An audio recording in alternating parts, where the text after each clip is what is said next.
Gjendja e shtyllave elektrike në fshatin Dal është alarmante. Të vjetëruara e të dëmtuara përbëjnë rrezik serioz për banorët, kështu bëri të ditur kryetari i Këshillit Lokal Palush Nikolla. Situata me rrymë është shumë problematike. Ne kemi bërë shumë kërkesa. Kjetit në Gjakova dhe në Prishtinë i kemi dërguar me fotografi. Është një situatë që pothuhet i qysh në shtatë dytë në cilën nuk është të investuar. Është investuar pjesë. Diku një shtyllë betone, diku një shtyllë drune, diku një shtyllë aty këtu.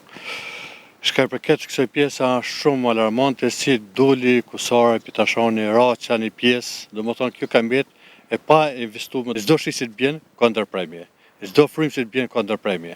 Do më thonë rrezikshmëria shumë e madhe.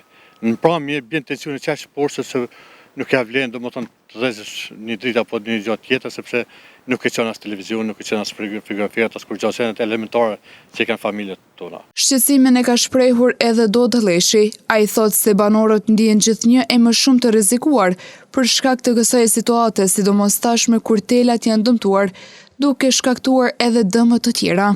Fshatin Dal, gjendja e rrymës është katastrofë. Pse më thonë katastrofë, bili sidomos e tensionit ulët është katastrofë. Pse? Shtyllat janë një pjesë e madhe dëmtume, besene dhe të putme. Shpesh herë i kemi ngjit, vetë kemi dalë, i kemi lidh. Ka është se këputet telat, do më thonë këputen telat, përpjekën telat bashkë, gjitha pajisjet atje në u djegën, kur kush nuk merr përgjegjësi. Kemi bën kërkesa këtu në Gjakovë, po Gjakova nuk ka fajllo, ka faj Prishtina, atje japin urdhrin. Dhalleshi gjithashtu nuk e ka të përjashtuar edhe mundësinë e protestës për këtë problematik. Që s'na bin mas, nuk e di vish me organizuar protesta apo diçka tjetër, se nuk e di çush shka më bëna. Që të zgjidhet nuk dim çka më bën. Të gjendur në një situatë të tillë, banorët e fshatit kërkojnë ndërhyrje urgjente nga autoritetet për riparimin e shtyllave të dëmtuara dhe të sigurohet një furnizim i qëndrueshëm me energji elektrike.